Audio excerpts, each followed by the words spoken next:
El primer contacte va ser el Superto.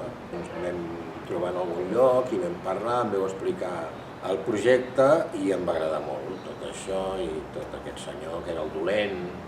Bueno, el procés d'assaig, doncs, aprendre les coreografies, les cançons, el text, anar dient text, coreografies, cançons, text, i anar avançant.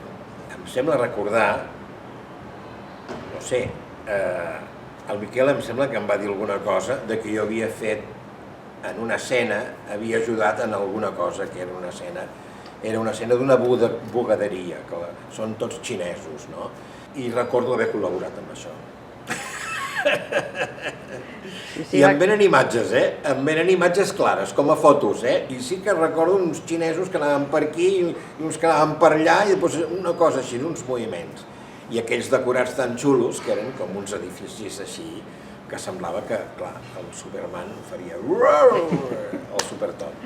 No, jo anava amb la cadira, aquella cadira també, la cadira aquella també, Déu-n'hi-do, perquè primer jo pensava que seria un estupendo i recordo que la cosa era molt més complicada del que així sembla en principi, no? Ho veus i dius, bueno, ja, i quan m'hi vaig col·locar, clar, anar cap aquí, anar cap allà, i anar cap allà, i anar cap allí, era quelcom que s'havia de...